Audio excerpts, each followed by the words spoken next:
All right, everyone. Thanks for joining. We're going to go ahead and kick it off. So welcome to our Science of Sourdough seminar. My name's Michael Gleason, and if we can go to the next slide real quick. What I wanted to talk about first is this idea that the future of bread lies in its past. And this is something that Puratos has been saying, and it's something that we've put at the heart of everything that we do around bread and bread innovations. And it's really tied to the idea that consumers are looking for qualities and the traditions of breads of the past. And one of the ways that they're looking to find these things is through sourdough. And I think anybody who's been online recently or on social media has seen that there's been a huge spike in the amount of people that are doing home baking, especially home sourdough baking. So we see this massive rise in the sourdough trend, and we want to kind of start to put the idea or the forecast of what's going to happen in the future as well. So we feel that as people are kind of going back to their normal day-to-day lives, and hopefully that starts sooner than later, they're not going to have the time to commit to baking sourdough as much as they would have liked at home as they're doing currently. But I think that new demand and that new sense of appreciation for sourdough baking is going to stay with consumers, and they're going to look for these qualities of natural sourdough fermentation in the market once they return to normal. And I think as members of the baking industry, we really have a strong opportunity to provide a solution to provide these sourdough products to consumers who are going to be demanding them more now than ever in the past. So that's kind of the reason that we wanted to put together this sourdough webinar to start. So if we can go to the next slide, I just want to introduce quickly the expert panelists that we'll be having throughout the conversation. So myself, Michael Gleason, I'm the product manager for sourdough and grains. We also have Brian Chang, who is the R&D manager for sourdough and grains for the US. Then Joe Layton, who is our director of R&D for bakery. And then finally, we have Delara Osgore, who is our business development manager for sourdough and grains. So the four of us are going to be watching out for questions that you guys have throughout the webinar, and we'll be able to provide our best responses as we kind of go through the content. So with that, I encourage you to use the Q&A button at the bottom of the Zoom chat. If you can click on that, you can type in your answer and we'll respond to you in real time. All right, so thank you very much again for joining, and I'm going to go ahead and pass it to my colleague Brian to walk us through the science of sourdough. Thank you. And Brian, you're on mute.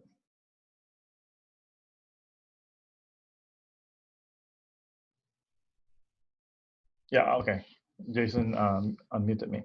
Well, thank you everybody again for joining. And thanks, Michael, for the introduction. So today I'm actually going to, this is the agenda. So I'm going to go through the science of sourdough. And what we're going to talk about is what is a sourdough? What is the sourdough microflora? What is happening during the sourdough fermentation? And of course, we're going to talk about some of the important parameters of making sourdough. How can you make your sourdough unique to yourself? And the last one, we're going to talk about why sourdough bread is good for you. So this is true. Some of my going through online, learning about what is the health benefits of sourdough bread. Okay. So first, what is a sourdough? Well, a sourdough is a natural leavening agent. Okay, it's a mixture of flour, water that's allowed to ferment by microorganisms, and that through the sourdough starter is then used to help leaven your bread, and also provide taste. Going through fermentation creates lactic acid that will turns the bread sour and gives you the nice sour taste in your bread. What is it used for? It's a pre-ferment for breads. Usually you would pre-ferment a sourdough starter, okay? And then we would use it as an ingredient, and then you continue with your entire baking process. What are some of the benefits? Well, there's benefits for the baker, and also the consumer. For the baker, there's the biochemical benefits, which is leavening of your bread, and also the acidification of your dough, which brings the sour taste and flavor. There's also other benefits on the rheological standpoint, where a sourdough helps with the extensibility and also machinability of your dough. So it makes your dough a lot easier to handle. On the other side, for the consumer, the nutritional benefits, sourdough breads have shown to help lower the GI value, which is the glycemic index value, and it also helps with starch digestibility. Also, on the finished bread, it also provides a healthy image and also tradition. So around 200 years ago, before the creation of, or the commercialization of commercial yeast, all breads were leavened with sourdough. So at the end of the day, the taste and texture, when you chew on a sourdough bread, it has a different taste and also a different texture that you do not really find in a straight dough bread. So how is a traditional sourdough made? Well, first you need flour, water, and then the question mark there is mainly microorganisms. So it's lactic acid bacteria and wild yeast. After that, you will go through a refreshment step. So refreshment basically means that you're feeding your sourdough. So this is how you start a sourdough starter from scratch. So you have flour, water. Let's say you take 100 grams of flour, 100 grams of water. You mix it up together. You allow it to ferment for 24 hours. All right, the next day, you will discard 100 grams of the dough, and then you'll add 100 grams of flour and another 100 grams of water. You allow it to ferment for another 24 hours. And this time you'll discard 200 grams of the dough, and then you add another 100 grams of flour, another 100 grams of water with the starter, and then you let it ferment again for the third day, and then fourth day, fifth day, until between 5 to 7 days is where you will get a stable sourdough, where we call the mother. And then from there, when you want to make bread with it, you just add more flour and water to increase the batch size of your sourdough starter. Or you can use it in a machine like this called a fermento levain, which is what small bakeries use to make a bigger batch of their sourdough. Okay, and then your sourdough is ready to be used to bake.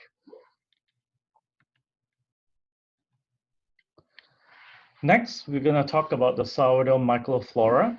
So here is a microscopic view of a sourdough starter. And here you can see the small white strains are the gluten network. The large globules are the starch granules. And then you can see on the B, it's called the lactic acid bacteria. And then here you would see the yeast. One thing interesting about this picture is if you look at the yeast, it's actually budding. So you have a big yeast and then you have a small one. So this is actually a very interesting picture because you usually do not find this in a straight dough. And it also shows that the sourdough starter is actually increasing its microflora count. Now I want to talk a little bit about the ecosystem of the sourdough. So most sourdough have a symbiotic relationship.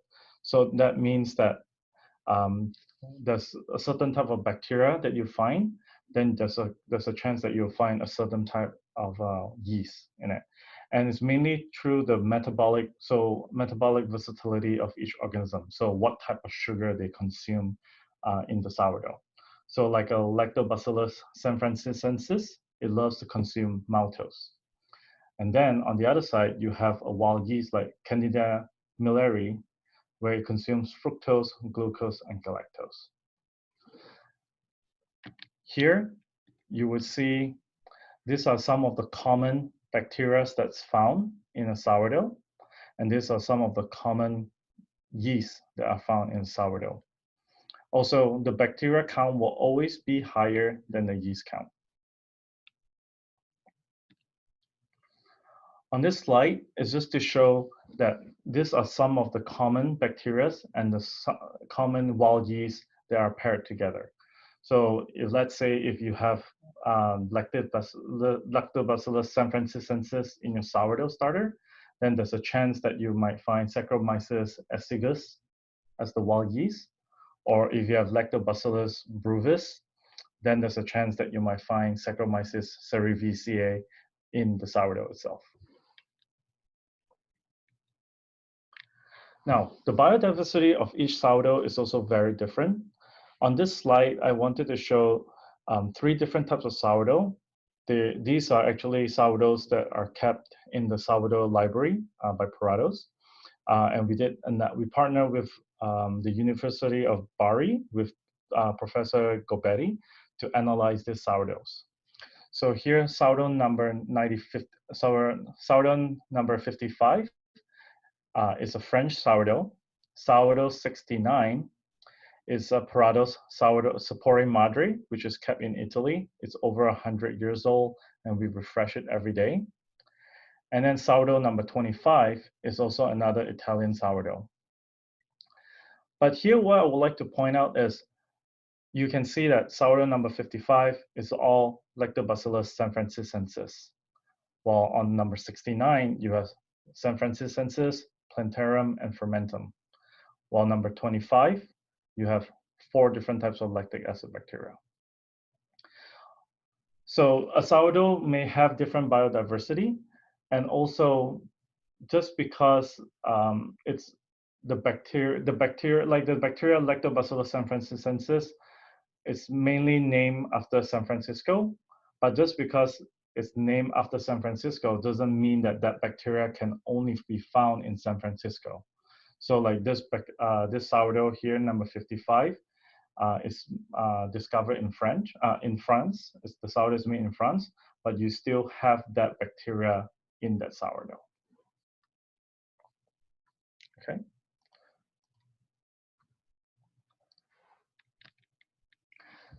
Now we're going to talk about a little bit about the evolution of the microflora over time in the mother dough. This is actually one of my favorite slides because it tells you what's happening. So over time, you see over 4 days, you will see that the total microflora increases, okay, and then after that, you will see that the lactic acid bacteria increases over time. And then you have the wild yeast increase after day 2 to day 3. Day 3 is when usually you see the wild yeast increase.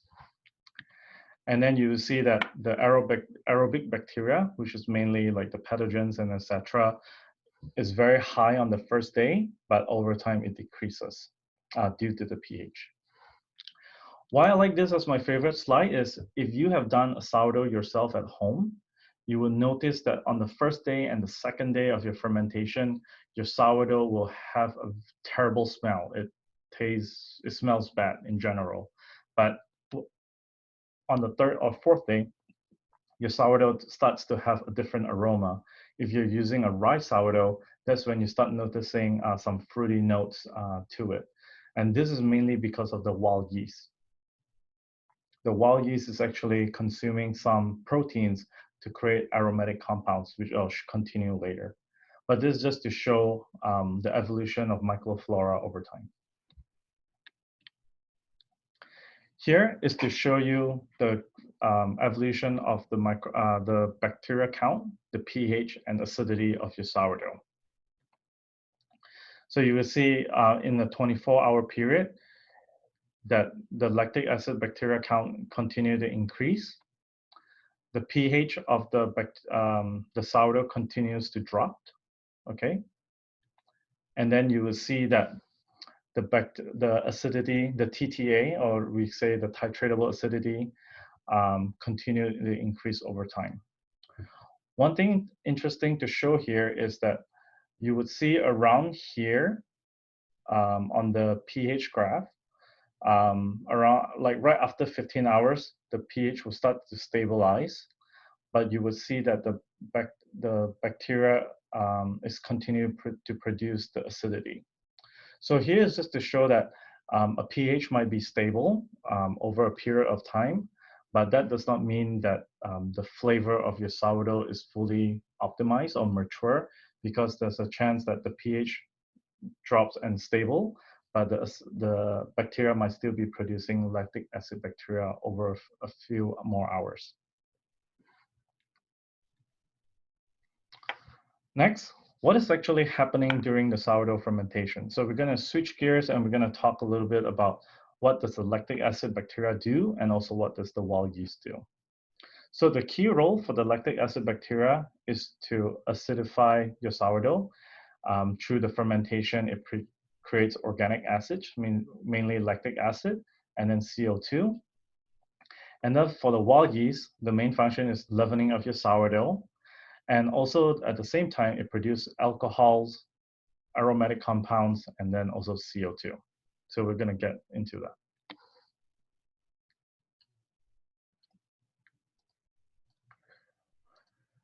So the first one is we're going to talk about the biochemical mechanism of yeast. So you have the flour, you have the water, the yeast, you have free starch and free sugars.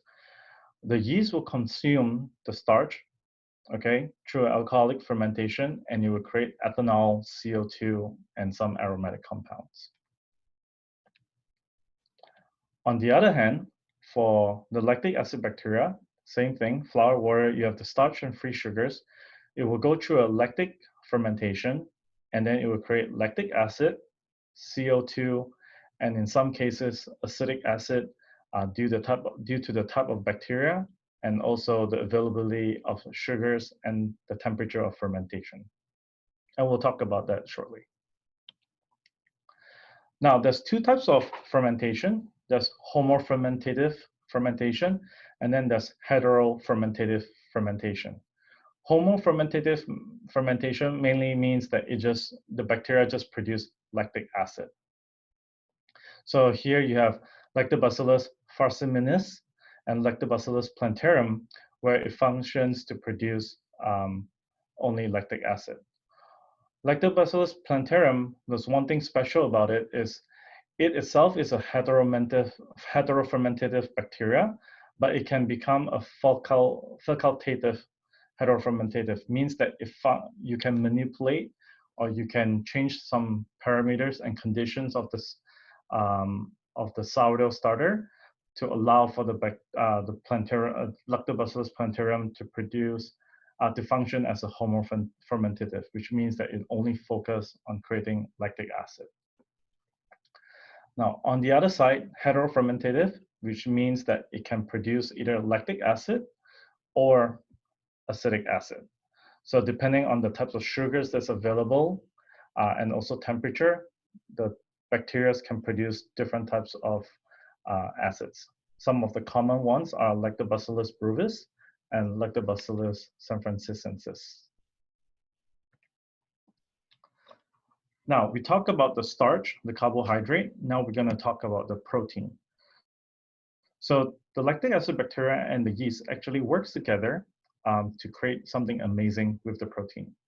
So what happens is the gluten in the flour, the lactic acid bacteria actually breaks it down into amino acids, and the yeast actually consumes the amino acids to create superior alcohols and aldehydes. This is actually what gives you the different types of flavor and aroma in your sourdough. So here is just to show that the protein is broken down to amino acids, and then it's broken down further by the yeast to create different types of alcohol. So at the bottom here, you will see 5 different types of amino acids: alanine, valine, isoleucine, leucine, and phenylalanine. And through here, you could see that the yeast will create different types of flavor profile, from apple to banana to almonds to rose, and etc. So to recap what's happening, flour and water plus microorganisms. For the yeast, it will create alcohol and CO2. For the bacteria, it creates organic acids and CO2. And together, they will break down the protein into amino acids, and the yeast will create superior alcohols. Now, we're going to switch gears a little bit and talk about some of the important parameters when you're making a sourdough. There's internal factors and external factors. Internal factors are mainly the raw materials, your ingredients, like the flour that you're using, or if you're adding any other type of ingredients, whether it's amino acids, minerals, or sugars, or anything else. And then on the external side is is mainly on the process side, on what are the parameters that you can control, whether it's the temperature, the dough yield, which is the hydration, the fermentation time, and then oxygen. So oxygen is mainly if you have your sourdough being agitated or not agitated, because fermentation is an anaerobic process, so you do not want to have oxygen available because that would make it into an aerobic process, which is not a good thing. So first thing I'm going to talk about is the flour composition. So flour composition plays an important role to your sourdough quality. Okay, here you can see there's high gluten flour, low gluten flour, whole wheat flour, and rye flour. And what I'd like you guys to pay attention to is actually the ash content. Okay, it's the ash in the flour contains minerals that helps to act as a buffer, and it allows for longer fermentation. So it helps to buffer the pH and allows for the lactic acid bacteria to produce more lactic acid over time. So you will see that the whole wheat flour and the rye has a higher ash content than compared to the high gluten flour and the low gluten flour. And here, what I'd like to show you is you could see the fermentation by two different types of bacteria, Lactobacillus brevis and Lactobacillus plantarum. And you're able to see that with higher ash content, you're able to produce higher acidity in your sourdough. One thing to show too here is like different types of bacteria will produce different types of levels of acidity. So you have Lactobacillus brevis, Lactobacillus plantarum, but you could see that plantarum produce more acid compared to Lactobacillus brevis.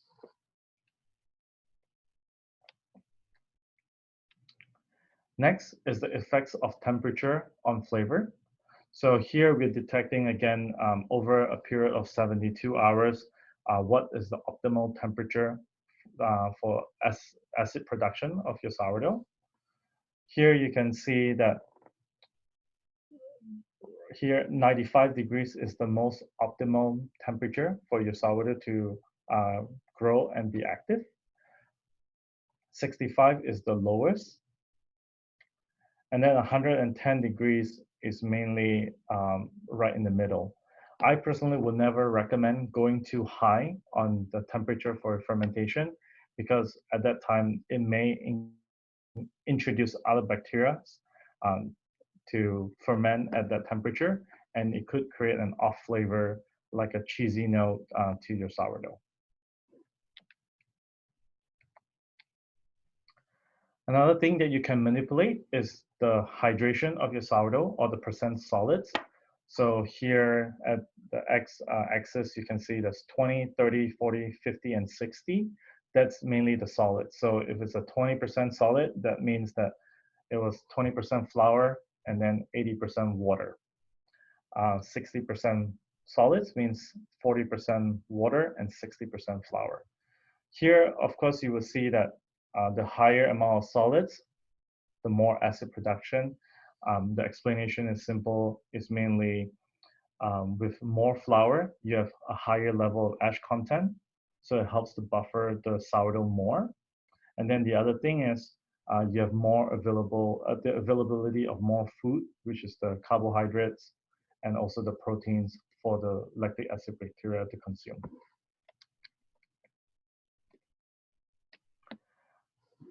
Now, here I would like to show is there's some fun ways where you can manipulate your sourdough to create either acetic acid or lactic acid. By the way, I did not mention just now the difference flavors between acetic acid and lactic acid. Acetic acid is more like the vinegarish taste that is where you'll feel when you taste it, you'll feel the burn on the side of your glands. While lactic acid is more like a yogurt sour where you taste it at the tip of the tongue.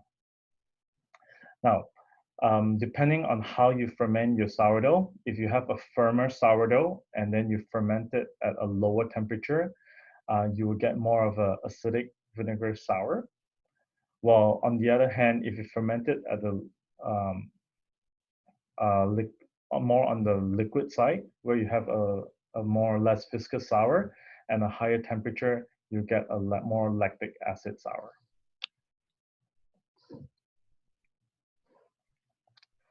Now, lastly, why sourdough bread is good for you? Like, why do we care? What does this all mean?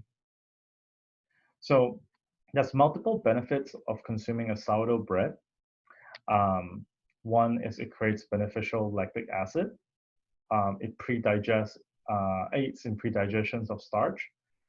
It helps to break down gluten, and it also acts as a natural preservative.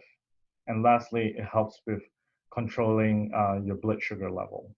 So I'm going to go into a little bit of the science of it. So the first thing is bread becomes easier to absorb. So during the fermentation process, the lactic acid bacteria and yeast will pre-digest the starch and protein. Okay. The yeast will break it down into peptides and amino acids, while the lactic acid bacteria will break the starches down into sugar. So that means that this becomes simple sugars and free amino acids, which allow us to digest the bread easier. It means that our body will use less energy for digestion. Second, minerals becomes easier to absorb.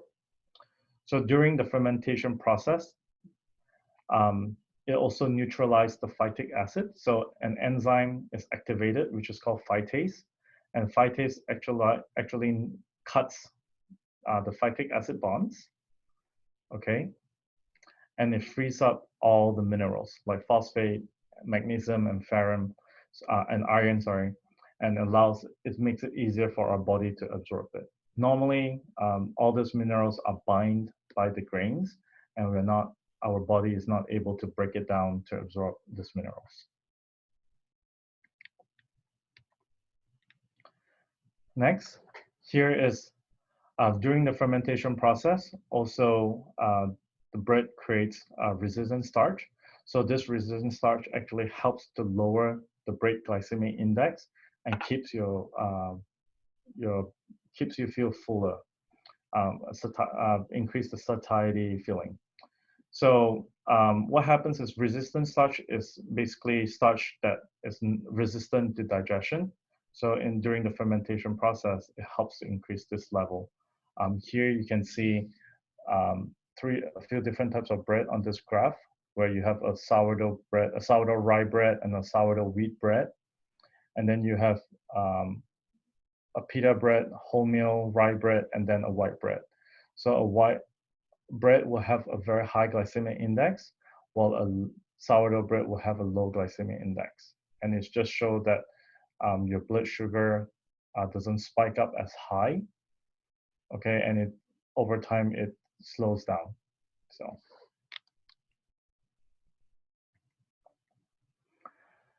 next is also during the fermentation process, the microorganisms would create different types of vitamins. So it actually increase the vitamin contents and antioxidants in the bread. So here is just to show you the increase of phenolic compound in the sourdough compared to different breads. So the sourdough, you could see here that there's a higher level of phenolic compound compared to the other breads.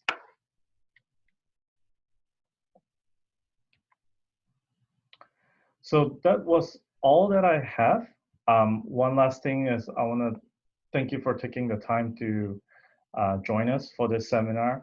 One thing I want to point out about here is Puratos is launching a campaign on Instagram where if you post and share about your sourdough on Instagram and then you use the hashtag sourdough difference, we will be donating to the local chapters of Ronald McDonald House around the area. So Mike, Jason, or Joe, would you guys like to jump in at this point? Yeah, thank you, Brian. So I see that we had a few questions that came through on the Q&A section here. And Joe and Delara were answering those as we kind of went along. So if you click on the expand, you should be able to see the answers from Joe and Delara there. That being said, I kind of want to open it up for some Q&A as well. So if there's any additional questions, feel free to type them in. And maybe Joe, if you want to potentially go through the questions that have already been answered and maybe just review a few of them for the broader audience.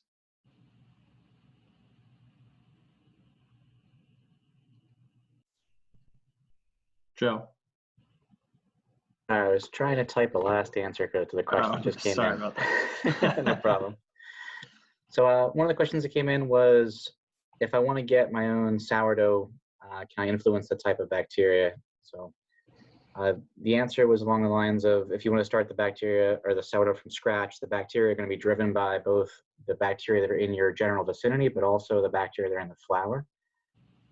Adding ingredients like fruit or other types of sources of bacteria could influence your starter. Also, if you want to start from somebody else's starter, that's a common way of getting a sourdough established much more quickly, is they'll give you a piece of their sourdough. And that's a definite way to influence the microflora that are in your sourdough. We've even done studies that Delara mentioned where you can prove that the microflora of the hand of the baker winds up in the sourdough over time. So even touching the sourdough over time, working with the sourdough, can transfer the bacteria to your sourdough. The other question was linked and was really about where that flour or the bacteria sources are coming from. But one more point to expand on there is that over time, the bacteria and the yeast that are most suited to survive in that condition that's created by your sourdough. So once you have a mature sourdough, and this links to the most recent question, you want to try and keep everything as consistent as possible. You want to use the same flour source, the same water source, stored at the same temperatures. If you change any of those conditions, it's going to potentially influence the microflora of that sourdough, and you might see changes in the bacteria and yeast over time.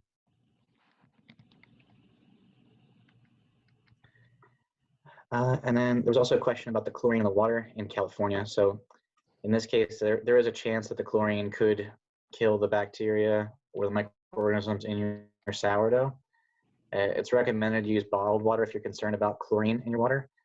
Also, you could potentially leave that water sit on the counter for 24 hours before using it for the sourdough, and that would allow the majority of the chlorine to dissipate. A few more questions that have come in. I don't know, Brian, if you want to tackle any of these. Let me see. Yep, so question from, I think there's an echo, by the way. So one question is, what happens with the living organisms in sourdough when you dry it? So the answer would be, it depends on how you dry it. If you're drying it under very hot temperature, most of the time, all the living organisms are killed. But there's a chance where if you dry it at regular room temperature, I've personally never played it before, but I read in articles where you can dry your sourdough and you're able to keep it for a short amount of time, and you're able to reactivate them. How you reactivate them is just adding water and adding flour and then refreshing them like normal.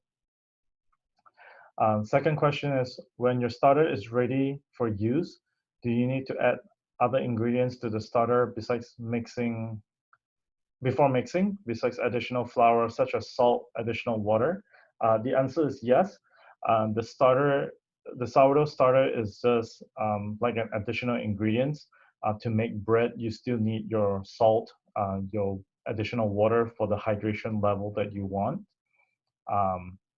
and yeah, to make the bread. So I would recommend, like for a starter, depending on how active your starter is, you can add between 10 to 20%, and that should give you a decent flavor to your sourdough bread.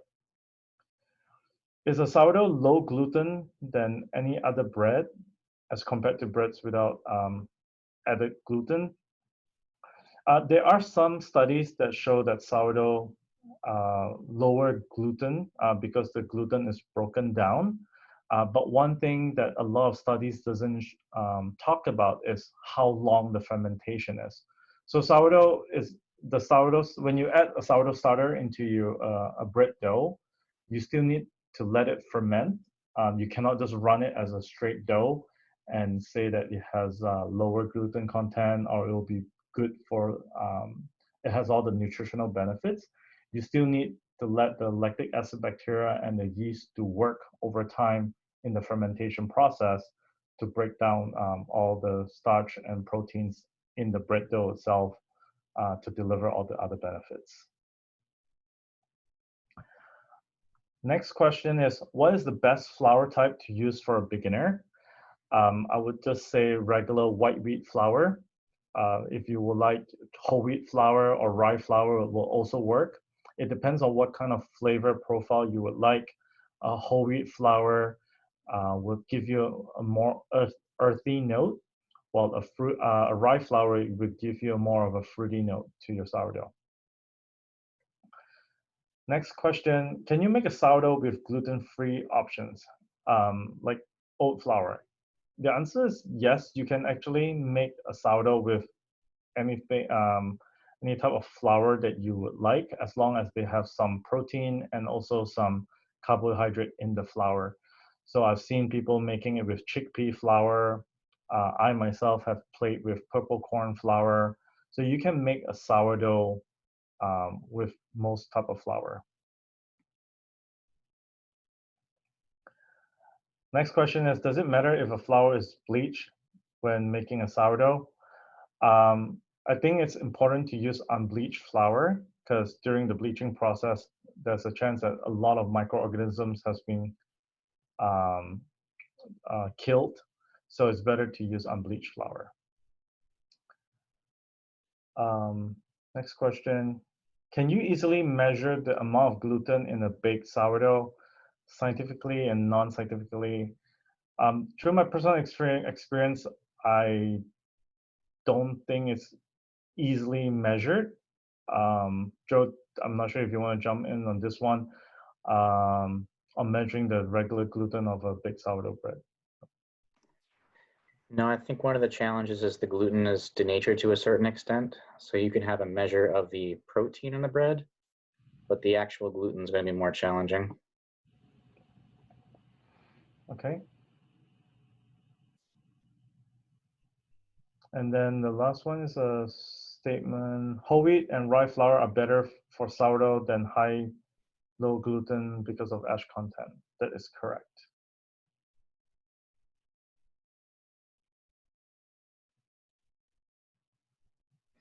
Okay.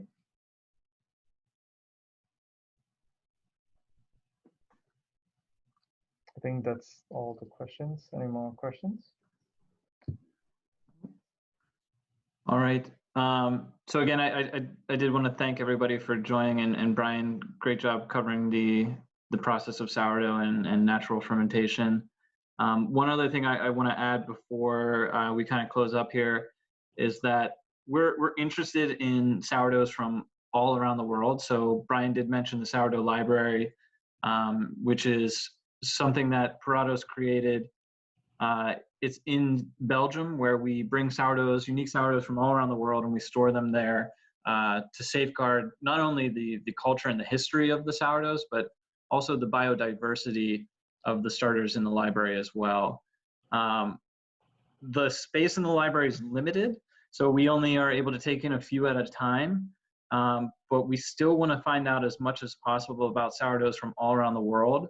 So I encourage you, if you do have a sourdough at home that you use, you feed regularly, and you bake with, feel free to go to our website. It's thequestforsourdough.com, all one word. There you can register your sourdough, tell us a little bit of information, how long you've been keeping your sourdough going, what you feed it, how you ferment it, the kind of products that you bake with it. And you'll also be able to see sourdoughs from other people all around the world and kind of the unique practices that they use when they refresh and bake with these products.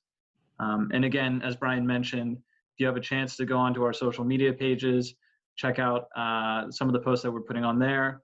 We'd love to see your pictures using the hashtag sourdough difference, going towards the charitable cause of the Ronald McDonald House Charities. So with that, again, thank you all for joining, and we'll hopefully talk soon as we have more webinars coming up in the coming days.